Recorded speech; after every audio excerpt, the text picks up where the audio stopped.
How to Trap a Tiger, chapters 7, 8, 9, and 10.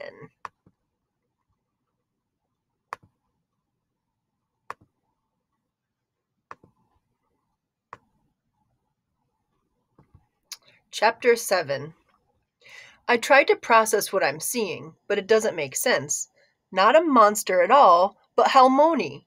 Halmoni sick. Halmoni throwing up.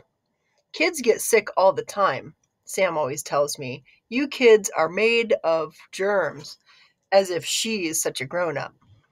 But she's not wrong, because grown-ups aren't supposed to throw up, and Halmoni especially isn't supposed to throw up. Halmoni is so glamorous, and this is so gross. Halmoni has always been the queen of sleep. She goes to bed at 8:30, sets her hair in curlers, and wraps it in a headscarf, wears a face mask, and sleeps for 12 hours. Nothing gets in the way of beauty sleep, except, I guess, this.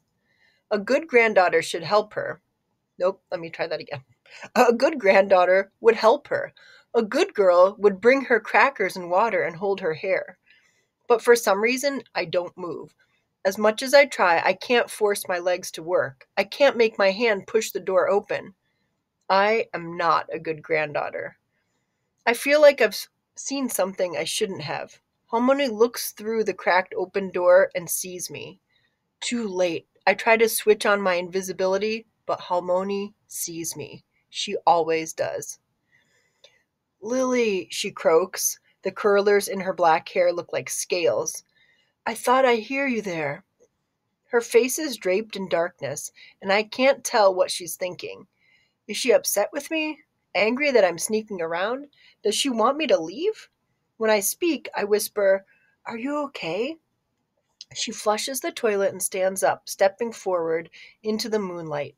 The wrinkles around her eyes and lips are deeper than usual, but she looks healthy enough. If I hadn't heard her throwing up, I wouldn't have guessed it. Of course I'm okay. My whole family is here. That's even better than okay. But my voice cracks. I hear my throat. Are you sick?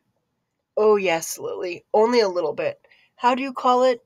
A little beetle? Sometimes I think she mixes up words on purpose to make us laugh, to distract us. A bug? I clarify. She nods. Yes, a little bug, but I'm okay. I take a breath to calm down. Everybody gets the stomach flu, even Halmoni's. Just a little beetle bug. Why you up? She asks. I couldn't sleep. I was thinking about the tiger. She looks at me for 3 long heartbeats, then holds out her hand. Come lie with me, she says. I'll tell you now. I tell you now. I tell you what I stole. Chapter 8. Halmoni takes me into her bedroom and I curl up under the covers with her. In the dark, I scan the room. On her nightstand, as usual, framed photos of me, Mom, Sam.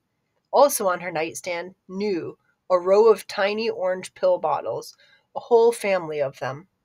Before I can ask about them, she says, I stole stories. I suck in air, trying to understand, but it's a little hard. My grandmother stole stories? From magical tigers? Not a whole lot of that makes sense. How do you steal a story? I ask. Halmoni is quiet for so long I think maybe she's changed her mind about telling me. But she's just waiting, building suspense, and she takes my hand, traces my lifeline with her fingertip. She used to do this when I was little to soothe me during the scary parts of her stories. Those stories come from a time before, long, long ago, when Tiger walked like man. I nudge closer to her, heart humming at those magic words. Those stories come from a time when the night is black, only darkness, and in the darkness a princess lives in a castle in the sky. The princess, very lonely, so she whispers stories to the night, and those stories become stars. When Halmoni told us to reach up and grab a story from the sky, I always thought it was just a fun game. I never thought she meant it literally. The stars are made of stories? Yes, yes, now listen. She shushes me and continues. The sky princess tells so many stories that the sky fill with light. No more darkness anywhere. And the people on earth down in villages, they so happy. No more night. I look out the window at the inky black and shiver. No more night. Story magic was so bright and powerful that of course tigers want it. They go to very top of the highest mountain, surround themselves with stars, and guard the sky. Halmoni continues, and humans love those stories too, but I don't like some of the stories stars tell. Some of those stories are dangerous. Some stories too dangerous to tell. I pause. But how can a story be dangerous? Halmoni wraps her arms tight around me. Sometimes they make people feel bad and act bad. Some of those stories make me feel sad and small. I bite my lip. The stories Halmoni told us always had happy endings. They were about clever girls and loving families and warrior princesses who saved the day. I hear my Halmoni cry when she tells me sad stories. Our Korean history, she says. I see my neighbors get scared, my friends get angry, and I think, why do we have to hear bad stories? Isn't it better if bad stories just go away? I swallow. Mhm. That makes sense, I think. So one quiet night, I take jars from my house and carry them up the mountain, tracking those tigers all the way to the caves. I am the littlest girl in the village, and I am sneaky. I hide outside the caves and wait until all the tigers fall asleep, until their snores echo through the land. And then I get to work, grabbing the stars, the bad stories in my fists, stuffing them into jars. It's another thing that seems impossible, but maybe the world is bigger than I thought. Maybe there's room for disappearing tigers and captured stars. You stole the stars? I say. Not all, but yes. I wonder what it would feel like to hold stars in my hands. If they would crumble like dust or shatter like glass. If they'd burn fierce and hot or sharp and cold. Halmoni continues, I seal jars up, then I tiptoe away from caves, so soft, hush, hush. Before I leave, I think, I be extra safe. I make sure they don't follow. So I take rocks from the forest one by one and stack them at the mouth of the cave until they make a wall, big, heavy wall, until the tigers trapped inside. I shudder, imagining the tigers clawing on the other side. I think no more bad stories, no more. I never want to hear them again. So I run away, away from my little village, across the ocean, across the whole world, to a new place where I am safe from sadness. Halmoni's voice starts to fade as she gets sleepier. I steal the stars and I lock them away. How did you know? I ask as I press my warm toes against her cold ones. How did you know you'd be okay? I don't, but believe in me. When you believe, that is all you being brave. That is you being brave. Sometime believing is the bravest thing of all. So everything turned out fine? Halmoni never talked much about how she came to the United States from Korea, and I never thought to ask. She is quiet for so long that I think maybe she fell asleep. Then she says, Nothing lasts forever, Lily.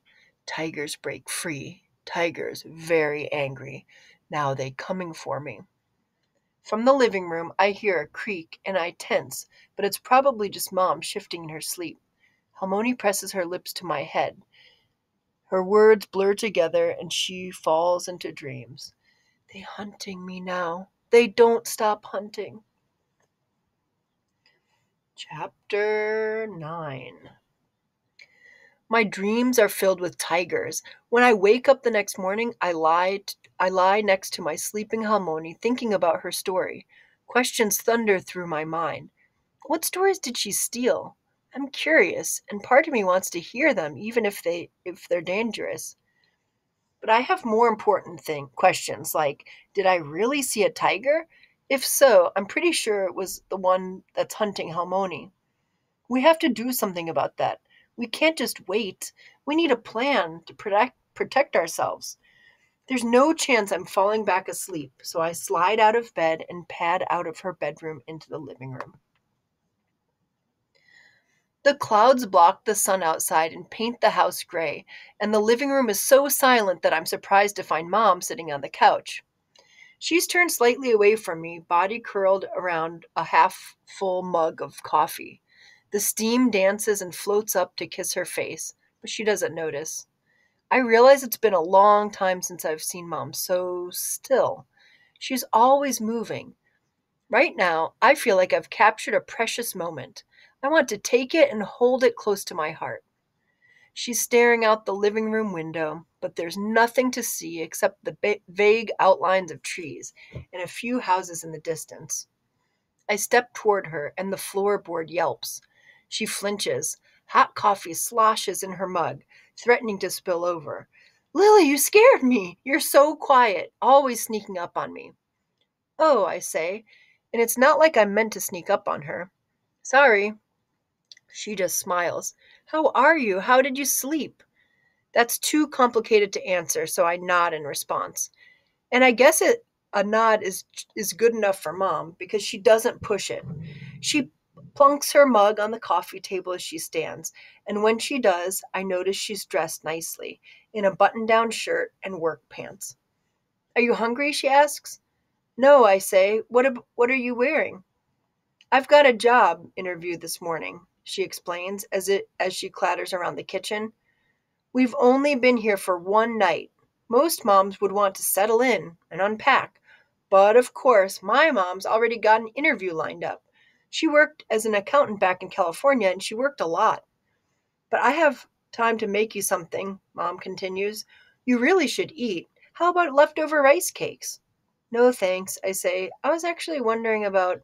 You sure? She asks. They're good heated up. Did I ever tell you the Halmoni used to sell her rice cakes when we first moved here? Everyone loved them. I stepped forward. Really? Mom rarely talks about when she was a kid. What about tea? Would you like some tea? I can get you some. Mom opens a cabinet, then stops, hand hovering in the air. Right, Halmoni moved the mugs to the other side. It was different before. She grabs a mug from its new home and starts making a cup of tea, even though I don't really want one. I don't like tea. Mom, I say, hesitating, trying to sound as casual as possible. Did Halmoni ever tell you stories when you were little? Stories that seemed impossible? Mom frowns. Oh, I don't know, maybe, but I was never a big reader like you. I like to get outside and play, so I didn't really have the patience for stories. Ugh. I get a feeling that happens sometimes, like something's wrong with me, but I push it aside. But did she tell you stories about her childhood and stuff? Mom's eyes get far away, like when she was staring out the window. She's never talked about her time in Korea much. I know she grew up poor in a rural village miles away from Seoul. I know she lived alone with her own Halmoni. I know her mom moved to the States when she was very little. Halmoni tried to find her when she moved out here herself, when I was just a baby, but I don't think she ever did. I meant more like, except how do I even explain this? Did you ever find stars hidden in jars? Did tigers ever chase you? Never mind. Mom takes a breath and plasters a smile on her face. Anyway, you should meet some kids in the neighborhood. I have some high school friends with kids your age. I can set up a play date. Mom does this when she wants to change the subject, just abruptly switches topics and acts like we're talking about it the whole time. I don't bother explaining that play dates expired about 6 years ago, and I don't explain how hard it is to make friends. Some people, friends just stick to them, like Sam. Even though she's mean sometimes, she always has a cloud of people around her. She has infinite texts to respond to. but I've never been a sticky person. I've had a few friends and a group of girls I hung out with for a while. Sam said they were also QAGs, quiet Asian girls, just like me, but eventually they just floated away. They were never mean or anything, but they just forgot to invite me to things. Like they forgot I existed. They didn't stick.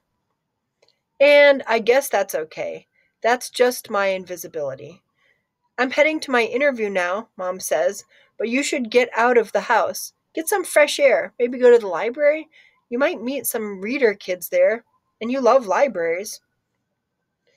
I like libraries, I guess, but I don't know where she got the idea that I love them, especially when I used to hate the one across the street. When I was little, I refused to enter it. I'd sit on the steps while Mom and Sam went, and I'd wait for them to bring me picture books. Mom didn't understand why I was so afraid because the library looks like a cute cottage placed right in front of the forest. The door and the window frames were painted in bright, colorful patterns. But I told her, it looks like the gingerbread house from Hansel and Gretel. I guess she's forgotten about that. A flash of annoyance flares up in me, but I shove it down. Yeah, okay. Mom looks relieved. That's great, Lily. You're the best. Have I told you you're the best? She sets the tea in front of me and ruffles my hair. Have fun at the library, okay? She leaves, slamming the front door behind her, and I sip the tea I don't really want. It burns my tongue and tastes like earth, but it sends fire down my throat and wakes me up. And I'm angry, because sometimes it's like she has this whole other Lily in her head, an almost me that doesn't match the real me. I don't like tea. I don't love libraries. And what if I'm not the best? How would she know? It's not like she's paying attention. I get up to pour the tea down the sink, and the swirl of brown water thrills me. It feels reckless and wasteful, but in a good way. I drop the mug in after it, only with too much force. The mug cracks. For a moment, I stare at the crack, and something opens inside me. Something big and gaping. A black hole that's a little too scary to look into. As quickly as it came, my anger leaks away. I don't know what got into me. I take the mug and bury it in the trash, all the way at the bottom of the bin, where nobody will find it. Then I change into jeans and a striped t-shirt, and I braid my hair without bothering to brush it. I pull on my raincoat and head across the street to the library. I'm not a little girl anymore. I'm not afraid of Hansel and Gretel. I'm not afraid of fairy tales. And I don't think I'll find any reader kids there, but maybe I'll do some research. If a tiger is hunting my grandmother, then I'll find a way to protect us. Chapter 10. The steps leading up to the library are lined with cracks. The windows are tinted and the roof sags just a little, like it's tired. It's hard to imagine this is the same gingerbread library I was afraid of as a kid. All that magic has faded. When I reach the doors, I tug once, then again, then just when I'm wondering whether it's locked, the building finally lets me in. Inside, it smells like mildew, but it's warm. An older man sitting at the front desk looks up from an ancient computer. Thin wireframe glasses perch on his nose, and a thick white mustache twitches between his pink cheeks. If he weren't frowning so hard, he might look a little like Santa Claus.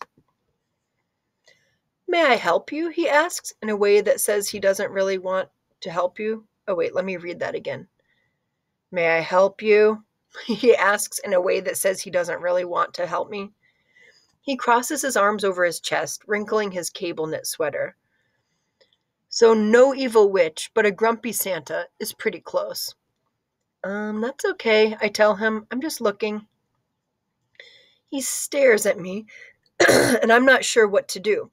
For a second, I wonder if I'm not allowed in the library. But that's ridiculous. It's the library. Do you have a card? He asks. I'm not sure what he means at first.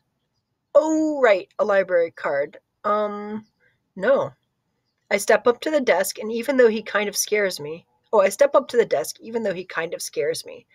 His bushy eyebrows knit together, and he seems to be waiting for something, but I'm not sure what he needs.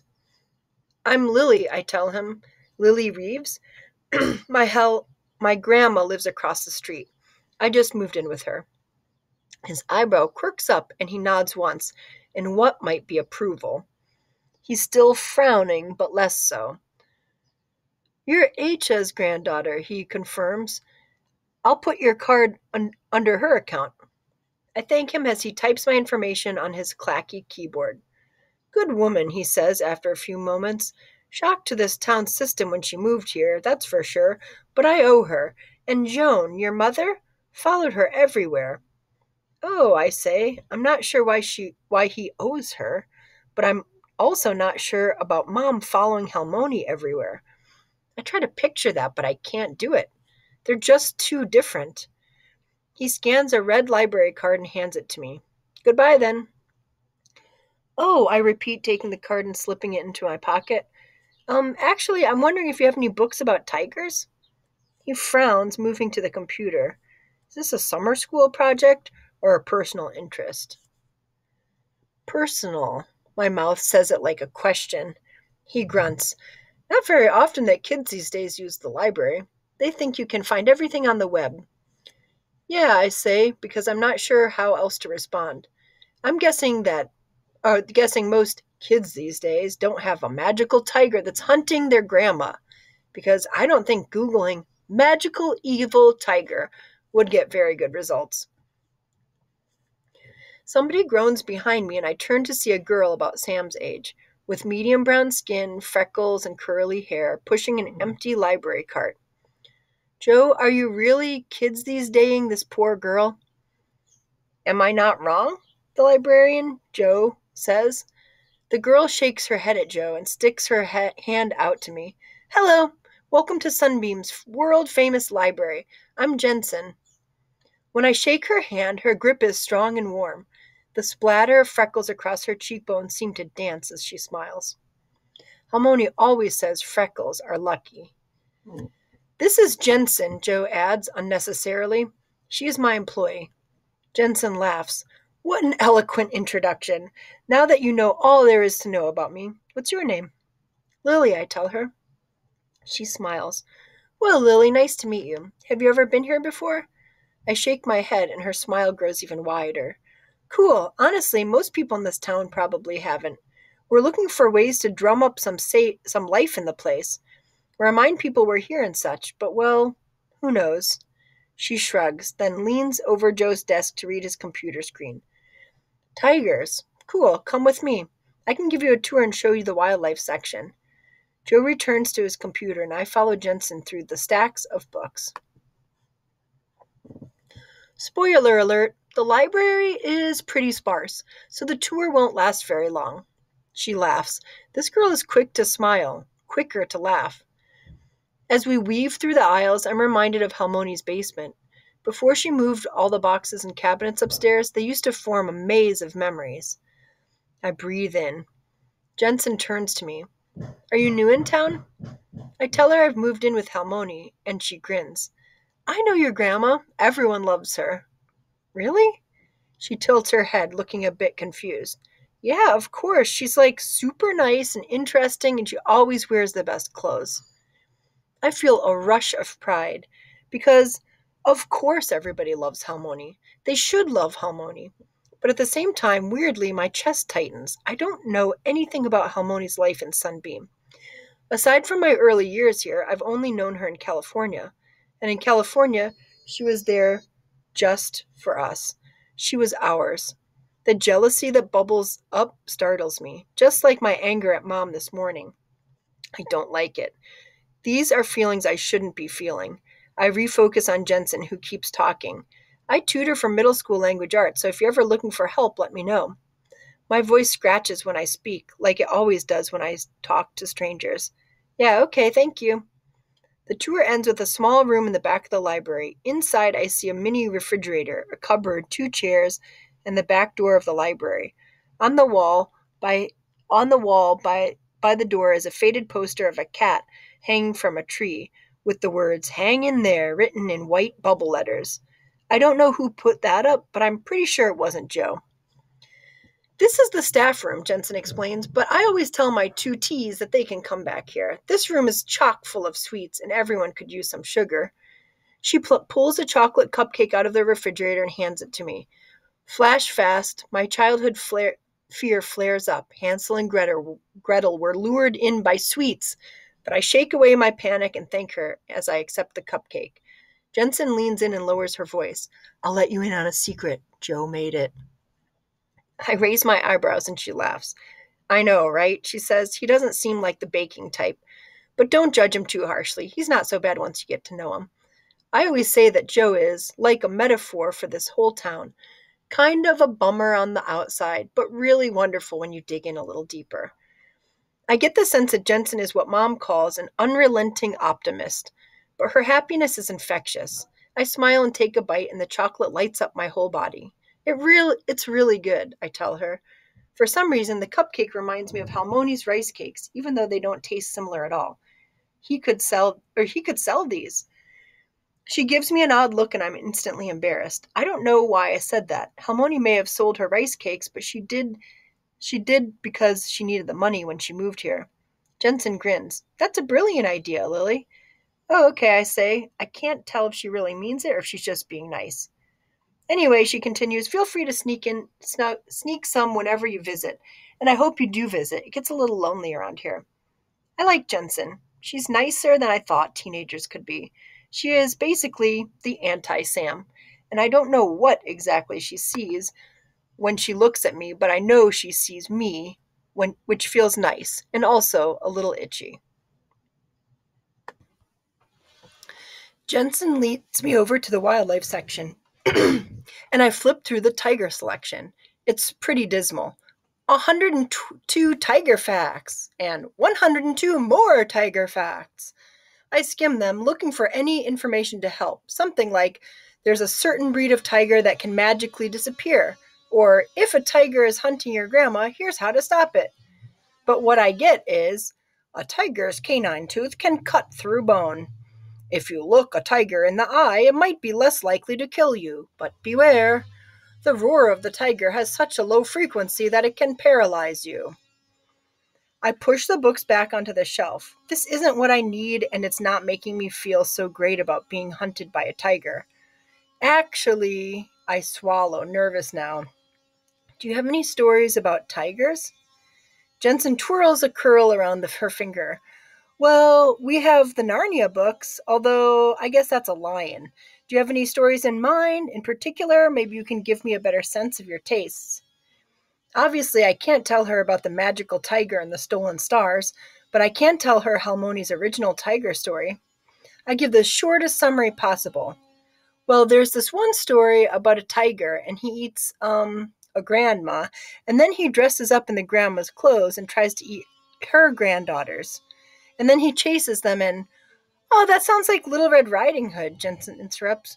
No, that's a wolf, I say, and this story is from Korea. She runs her finger along the book spines absent-mindedly. I never heard the Korean version. Isn't that interesting, though? There are different versions of fairy tales from all over the world, even in places that don't overlap, and yet the stories are essentially the same. I want to explain that this story is completely different, that this is a story about sisters and the sun and the moon and a tiger. It's special. But Jensen continues, it's kind of like these folk tales have a mind of their own, like they're floating around somewhere floating around the world, waiting for someone to come along and tell them. My insides go icy. I imagine that the stories Halmoni stole are alive, locked away somewhere, desperate to escape. Right, I whisper. I doubt we have a book of Korean folk tales in this library, though. She raises an eyebrow. To be honest, this town is pretty white, so you're not going to find much about other cultures. Like, sometimes I pick up waitressing shifts at the only Asian restaurant in town. You know, Dragon Time. And I know it's a pretty cheesy name, and there's no time in Asian food, but that's just the town we live in. She clears her throat. Anyway, I'll ask Joe to place an order for a book of Korean folk tales. Depending on the budget, I stop listening because out of the corner of my eye, I catch a flick of a tiger tail. a flash of orange black disappearing into the next aisle. My heart stumbles. It's the superpower of invisible girls is to hide, to disappear, to stay out of trouble. That's what I'm good at. Run away, I tell myself, hide. But my legs ignore me. I'm already moving down the aisle as I stammer to Jensen, actually, I think there might be a book over there. I chase the tiger, winding through the aisles, following glimpses of its tail until I slam right into a blur of black and orange. Dun dun dun.